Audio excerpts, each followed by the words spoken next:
إن الحمد لله نحمده ونستعينه ونستغفره ونعوذ بالله من شرور أنفسنا ومن سيئات أعمالنا من يهده الله فلا مضل له ومن يضلل فلا هادي له وأشهد أن لا إله إلا الله وحده لا شريك له وأشهد أن محمدا عبده ورسوله يا أيها الذين آمنوا اتقوا الله حق تقاته ولا تموتن إلا وأنتم مسلمون يا أيها الناس اتقوا ربكم الذي خلقكم من نفس واحدة وخلق منها زوجها وبث منهما رجالا كثيرا ونساء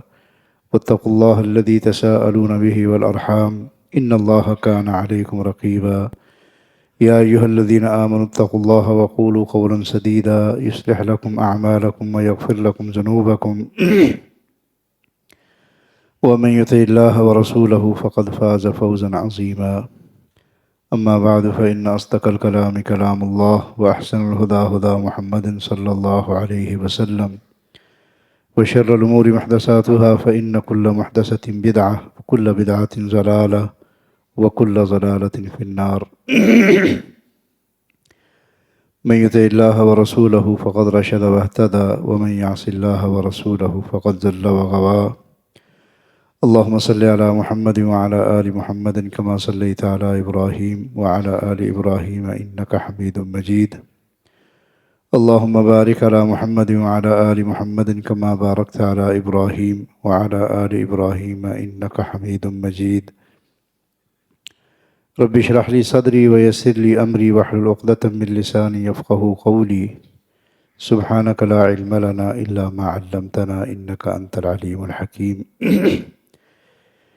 يقول الله سبحانه وتعالى أعوذ بالله من الشيطان الرجيم بسم الله الرحمن الرحيم ويزيد الله الذين اهتدوا هدى والباقيات الصالحات خير عند ربك ثوابا وخير مردا۔ اللہ رب العزت کا ارشاد ہے اور جن لوگوں کو اللہ تعالیٰ ہدایت میں بڑھا دیتا ہے ان کی ہدایت میں اضافہ ہو جاتا ہے۔ والباقیات الصالحات،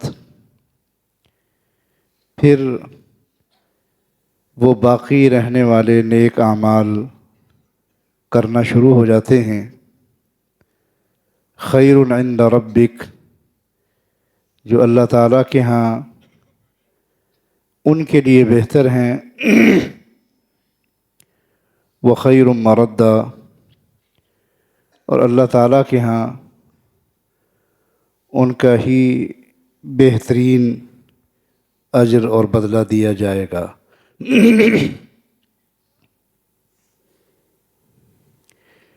جن لوگوں کی ہدایت میں اضافہ ہوتا ہے اور جن کی ہدایت ترقی یافتہ ہو جاتی ہے تو اللہ رب العزت پھر انہیں نیکیاں کرنے کی توفیق عطا فرماتا ہے۔ نیکی پر چلنا ان کے لیے آسان ہو جاتا ہے۔ نیکی کا راستہ دوسرے لوگوں سے زیادہ واضح اور زیادہ روشن اور کشادہ انہیں نظر آنے لگتا ہے۔ والباقیات الصالحات، اور باقی رہنے والی صالحات، ایسی صالحات، ایسی نیکیاں جن کو بقا ہے۔ انسان کو بقا نہیں ہے، کوئی انسان باقی نہیں رہے گا، لیکن انسان کو جو اللہ تعالیٰ نے نیکی کرنے کی توفیق دی ہے، اس نیکی کو بقا ہے۔ تو یہ باقی رہنے والی اور بقا کے ساتھ زندہ رہنے والی نیکیاں خیر عند ربک، تیرے رب کے ہاں سب سے بہتر کام یہی ہے کہ آپ وہ نیکیاں کر جائیں، وہ خیر کے کام کر جائیں جن کو بقا حاصل ہو۔ ہم چلے جائیں، انسان دنیا سے رخصت ہو جائے، مگر اس کی نیکی یوں دنیا میں کھڑی ہو کہ وہ رخصت نہ ہو سکے۔ والباقیات الصالحات، وہ باقی رہنے والی زندہ جاوید چلتی پھرتی بلند و بالا اعلیٰ و عرفہ وہ صالحیت جو اللہ نے اس کو عطا کی ہے، وہ باقی رہنے والی صالحات اور نیکیاں وہ انسان کے وجود سے نکلنی چاہیے، وہ اس کے عمل سے نکلنی چاہیے جو اس کے لیے فائدہ مند ہے۔ ثواباً عند ربک، یہ ہے وہ جس کا اللہ تعالیٰ کے ہاں بدلہ ملے گا، اور یہی اس قابل ہے کہ اللہ تعالیٰ اس کا بدلہ دے۔ اور سورہ کہف میں اللہ تعالیٰ نے اس کو بیان کیا، والباقیات الصالحات خیر عند ربک ثوابا وخیر املا، اور جس عمل کی اللہ سے امید رکھی جا سکتی ہے کہ اس پر اللہ تبارک و تعالیٰ کی طرف سے اجر موصول ہوگا، وہ نیکی ہے جو دھرتی کے سینے پر باقی رہے، انسان چلا جائے اس دنیا سے مگر اس کی نیکی بول بول کر اپنا تعارف کروا رہی ہو کہ ہاں میں ہوں موجود، اس فلاں شخص کی نیکی جس کو فنا ہے مگر اس کی نیکی کو کوئی فنا نہیں ہے، وہ اس انسان کو فنا ہے مگر اس کی نیکی کو بقا ہے۔ اور یاد رکھیں، خیر ہی کو بقا ہے، نیکی ہی کو بقا ہے، صالحیت ہی کو بقا ہے، یہی چیز دنیا میں باقی زندہ اور جاوید رہے گی۔ انسان مر جائے، دنیا سے چلا جائے، اس کا تعارف اس نیکی کے ساتھ زندہ رہے جو نیکی وہ دنیا میں کر کے گیا ہے۔ الباقیات الصالحات، باقی زندہ رہنے والی نیکی جو آپ کر کے چلے گئے، وہ نیکی بھی زندہ رہے گی، اور اس نیکی کے ساتھ ساتھ اس نیکی کو کرنے والا بھی زندہ ہی رہے گا۔ جناب عبداللہ ابن عمر رضی اللہ تعالیٰ عنہ، ان کا واقعہ امام ابن ابی شیبہ نے المصنف میں صحیح سند کے ساتھ ذکر کیا۔ کہتے ہیں دخل ابن عمر فی اناس من اصحابہ علی عبداللہ ابن عامر یرون انہ یموت، کہتے ہیں حضرت عبداللہ ابن عمر رضی اللہ تعالیٰ عنہ اپنے کچھ ساتھیوں کے ساتھ ایک دوسرے صحابی جناب عبداللہ ابن عامر سے ملنے کے لیے، ملاقات کے لیے حاضر ہوئے۔ یرون انہ یموت، اور قریب تھا کہ اس بیماری میں ان کی موت کا وقت قریب آ جاتا۔ ملاقات کے لیے اپنے ساتھیوں کے ساتھ گئے، بیٹھے تو گفتگو کرنے لگے، اور عبداللہ بن عامر کو جس کی عیادت کے لیے گئے اس کو بھی مخاطب کیا۔ قالوا ابشر، وہ کہنے لگے آپ کے لیے تو بڑی خوشخبری ہو، انک قد حفرت الحیاض بعرفات یشرع فیها حجاج بیت اللہ وحفرت الآبار بالفلوات۔ آپس میں گفتگو کرنے لگے اور اپنے ساتھی کو حوصلہ بھی دینے لگے، کہتے ہیں ابشر، آپ کو خوشخبری ہو، آپ ہماری طرف سے خوشخبری قبول کریں۔ کیوں؟ اس لیے انک قد حفرت الحیاض بعرفات، ہمیں پتہ ہے کہ آپ نے میدان عرفات میں حاجیوں کی سہولت کے لیے کتنے ہی حوض قائم کیے، اور ان حوضوں کو آپ نے پانی سے بھر دیا۔ یشرع فیہا حجاج بیت اللہ، بیت اللہ کو جو حج کرنے کے لیے حاجی آتے، وہ سخت گرمی میں اور انتہائی تکلیف دہ صورتحال میں ان حوضوں کو اپنا سہارا پاتے، ان میں سے پانی پیتے، ان کے لیے یہ سہولت آپ نے پیدا کی۔ ابشر، آپ اس خیر کو، اس نیکی کو قبول کریں۔ الحیاض، بے شمار حوض آپ کی طرف سے قائم ہوئے تاکہ جو اللہ کا مہمان آئے ان کو تکلیف نہ اٹھانی پڑے، جو اللہ کے گھر کی زیارت کے لیے آئے، جو بیت اللہ میں حج کے لیے آئے، اس کو کسی تکلیف کا سامنا نہ کرنا پڑے۔ یہ کون کہہ رہے ہیں؟ وہ ساتھی، وہ صحابہ جو ان کو جانتے ہیں اور وہ موت کی سختی اور پریشانی میں، مرض میں ہیں، اب ان کو وہ حوصلہ دے رہے ہیں، اور کیا ان کو یاد کروا رہے ہیں کہ یہ جو کام آپ نے کیا، یشرع فیہا حجاج بیت اللہ، بیت اللہ کے حاجیوں نے اس سے کتنا نفع حاصل کیا، ان مسافروں نے جو چل کے آئے تھے کتنا ان کو اللہ تعالیٰ نے اس سے نفع دیا۔ اور آگے کہنے لگے حفرت آبار بالفلوات، اور ہمیں پتہ ہے کہ کتنے ہی جنگل ایسے ہیں اور کتنے ہی بیابان ایسے ہیں جن میں آپ نے کنویں کھدوائے اور سرائے بنائے اور لوگوں کے لیے پانی کا بندوبست کیا اور لوگوں کے لیے خیر کے چشمے جاری کیے۔ یہ جو آپ نے کام کیے اور یہ جو اللہ تعالیٰ نے آپ کے ہاتھ سے کام جاری کروائے، وَذَكَرُوا خِصَالًا مِّن خِصَالِ الْخَيْرِ، اور ان کی کئی ایک نیکی کی خصلتیں ذکر کی، آپ نے یہ بھی کیا، آپ نے یہ بھی کیا، آپ نے یہ بھی کیا، ان نیکی کی خصلتوں کو ذکر کر کے کہتے ہیں وَإِنَّا لَنَرْجُو إِن شَاءَ اللَّهِ لَكَ خَيْرًا، اور ہمیں اللہ سے یہ امید اور یقین ہے کہ انشاءاللہ آگے کی منزل آپ کی بہت آسان ہوگی، آگے کا معاملہ آپ کا اللہ کے فضل سے خیر والا ہوگا۔ وہ کیا کہہ رہے ہیں؟ الباقیات الصالحات، اس زمین کے سینے پر آپ نے جو اپنی محنت سے نیکیوں کا وجود کھڑا کیا ہے، الباقیات الصالحات، آپ باقی رہیں نہ رہیں، آپ کی نیکیوں کا وجود اس روئے زمین پر باقی رہے گا۔ وَذَكَرُوا خِصَالًا مِّن خِصَالِ الْخَيْرِ، اور بہت ساری نیکیوں اور ان کے خیر کے کاموں کا ذکر کیا تاکہ وہ جو موت کی سختی یا مرض کی سختی ہے اس میں وہ کچھ حوصلہ پکڑیں، اور جو نیکیاں انہوں نے کی ان کو ذہن میں تازہ کریں، اور آگے جانے کی منزل کے لیے اللہ سے پر امید رہیں، اللہ تعالیٰ پر یقین اور بھروسہ اور بڑھ جائے۔ بھئی یہ ساتھی باتیں کر رہے ہیں، وابن عمر جالس لا يتکلم لما ابطل علیہ الکلام، اور حضرت جناب عبداللہ ابن عمر رضی اللہ تعالیٰ عنہ خاموشی سے بیٹھے ہوئے ہیں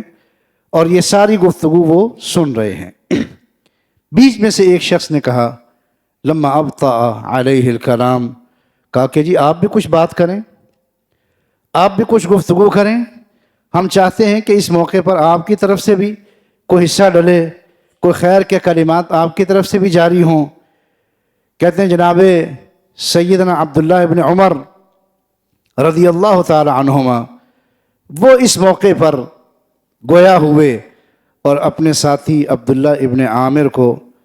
مخاطب کر کے اور اپنے ساتھیوں کو مخاطب کر کے کہنے لگے، سنو اور یاد رکھو، اذا طابت المکسبۃ زکت النفقۃ فسترد وتعلم، تین باتیں کی، کہا میری بات خوب اچھی طرح یاد رکھو، اذا طابت المکسبۃ، جب بندے کی کمائی پاکیزہ ہوتی ہے، جب بندے کی کمائی پاکیزہ ہوتی ہے، زکت النفقۃ، تو اس کی کمائی ہمیشہ اچھے کام میں لگتی ہے۔ جب اس کی کمائی ٹھیک ہوگی، اس کا کمانے کا انداز حلال کا ہوگا، جائز ہوگا، ٹھیک، کسی کا حق نہ مارا ہوگا، تو پھر اللہ تبارک و تعالی اسے وہ راہ دکھاتا ہے جس راہ پر اس کا مال زکات النفقہ، اس کا مال پاکیزگی کی راہ میں، طہارت کی راہ میں، خیر کی راہ میں اللہ تعالیٰ استعمال کرنا شروع کر دیتا ہے۔ جب پاکیزہ کمائی ہوتی ہے تو اللہ تبارک و تعالیٰ اس کو لگانے کی جگہ بھی پاکیزہ عطا فرما دیتا ہے، بندے کی دلالت اس کی طرف ہو جاتی ہے، اللہ تعالیٰ رہنمائی کر دیتا ہے۔ جناب عبداللہ ابن عمر رضی اللہ تعالیٰ عنہ فرماتے ہیں کہ یہ بھی کلیہ یاد رکھو، وَسَتَرِد، اور کہا دیکھو ہم بھی پھر اللہ کے سامنے پیش ہوں گے، فَسَتَعْلَمْ، اور پھر ہم میں سے ہر شخص جان لے گا کہ وہ کتنی اور کس طرح کی کمائی لے کے اللہ کے پاس حاضر ہوا۔ تو کہا کہ یہ خیر کے کام آپ نے کیے، یہ آپ نے جنگلوں بیابانوں میں کنویں کھدوائے اللہ کی مخلوق کو تکلیف نہ ہو، آپ نے یہ بھی کیا، آپ نے یہ بھی کیا۔ اب یہ ساتھی اس بھائی کے سامنے، اس ساتھی کے سامنے جو ہو سکتا ہے کچھ دیر میں آغوش موت میں چلا جائے، اس کے سامنے اس کی نیکیوں کا ذکر کر رہے ہیں تاکہ اس کا حوصلہ رہے، وہ اللہ پر ایمان رکھے اور حوصلے کے ساتھ اس دنیا سے جائے اور اس کے کانوں میں یہ بات پڑ رہی ہو کہ ہاں اللہ کے فضل و کرم سے اللہ تعالیٰ نے یہ نیکی کرنے کی توفیق عطا فرمائی۔ عزیز ساتھیو، الباقیات الصالحات، جن نیکیوں کو بقا ہے، جن نیکیوں نے قائم رہنا ہے، اور وہ نیکیاں نہیں قائم رہنی، ان نیکیوں کے وجود کے ساتھ اس شخص کا وجود بھی قائم رہے گا اللہ کے فضل و کرم سے، جب تک وہ صالحیت باقی رہے گی، وہ صالحیت باقی رہے گی۔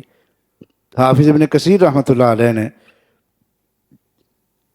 اور امام طبری نے ایک خاتون کا ذکر کیا، زبیدۃ بن جعفر، جعفر عباسی کی بیٹی زبیدہ نام ہے اس کا، یہ جو مسلمانوں کے خلیفہ ہارون رشید تھے ان کی اہلیہ تھی۔ ان کے بارے میں ہے من اشہر نساء زمانہا بالخیر والمعروف، وہ اپنے زمانے کی بہترین عورتوں میں سے تھی اور اپنے زمانے کی معروف عورتوں میں سے جو نیکی اور خیر کرنے میں بہت آگے بڑھی ہوئی تھی۔ نیکی اور خیر میں ان کی شہرت تھی اور اچھے کام کرنے میں ان کی شہرت تھی۔ ایک بڑے گھر کی بیٹی، اور ان کے بارے میں ہے کہ اجرت عینا عظیمۃ من مکہ الی مکہ من ناحیت حنین، کہتے ہیں کہ حنین کے راستے سے اہل مکہ میں حاجیوں کے لیے اس نے ایک نہر کھودی،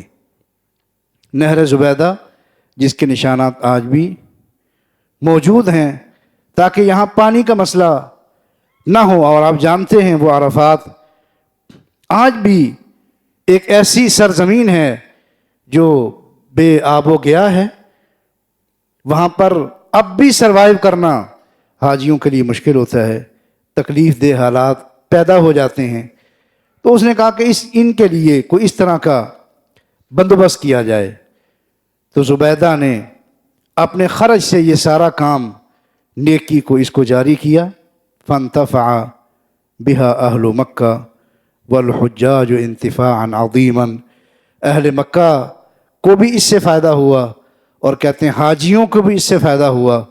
اور وہ لکھتے ہیں وَأَنفَقَتْ فِيهِ نَفَقَةً أَوْ أَمْوَالًا عَظِيمَةً، اور اتنا زیادہ اس پر اس نے خرچ کیا، اتنا خرچ کیا کہ اس نے اپنے سارے خزانوں کے منہ کھول دیے، اور اتنی مشقت کے ساتھ یہ کام انجام پایا کہ شاید عام لوگوں کے لیے مشکل ہو۔ کہتے وَلَمْ تَسْأَلْ عَمَّا أُنْفِقَ عَلَيْهِ، اور اس پر جو اور جتنا خرچ ہوا اس نے پلٹ کے اس کے بارے میں پھر کبھی زندگی میں سوال نہیں کیا۔ کیا خرچ ہوا، کتنا ہوا، کتنا لگا، کس نے کتنا خرچ کیا، بس اس نیکی کو جاری کر دیا۔ جب یہ اپنے تکمیلی مراحل میں پہنچ گئی اور حاجیوں کے لیے وہ اتنی لمبی نہر جس میں سے یہ پانی جاری ہوا، اور لوگوں نے اور اہل مکہ نے اور حجاج نے اس سے فائدہ اٹھایا، اور اس نیکی کو انتفاعا عظیما، ایسا نفع جو رہتی دنیا تک لوگوں کے لیے مثال بنا۔ لم تسأل عما انفق فیہ، اس پر جو خرچ کیا پھر کسی سے اس کا حساب نہیں مانگا، اور پھر کسی سے اس کے بارے میں پوچھا نہیں۔ طلبا للاجر من اللہ عز وجل، نیت یہ تھی کہ اس سارے کا سارا کا اجر میں صرف اللہ تعالیٰ سے حاصل کروں گی، سارے کا سارا اجر جو میں نے کیا بس یہ کسی کے علم میں نہ ہو، کوئی اس کو نہ جانتا ہو، کوئی کسی کاپی میں اس کا حساب کتاب نہ لکھا ہو، کسی رجسٹر میں اس کی جمع تفریق نہ ہو۔ طلبا للاجر من اللہ عز وجل، کیوں؟ میں یہ چاہتی ہوں کہ اس کسی رجسٹر میں درج ہونے سے پہلے اللہ رب العزت کے ہاں سے میں اس کا اجر حاصل کر لوں، اور اللہ تعالیٰ مجھے کامیابی نصیب فرما دے۔ یہ کیا ہے؟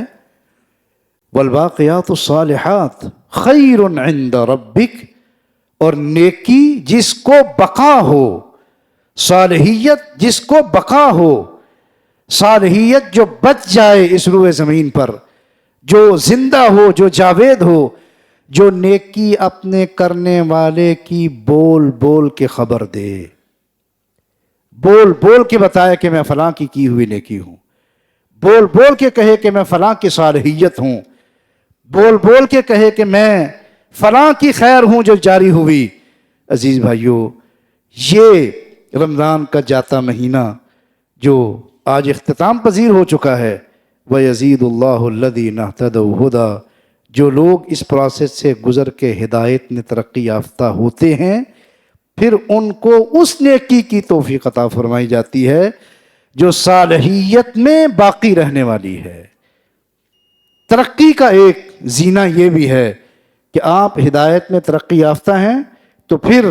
صالحات میں سے جن کو بقا ہے، جن کی عمر لمبی ہے، اللہ تعالیٰ وہ نیکیاں کرنے کی توفیق عطا فرمائے۔ اللہ تعالیٰ ہم سب سے راضی ہو جائے۔ سبحانک اللہم و بحمدک، نشہد ان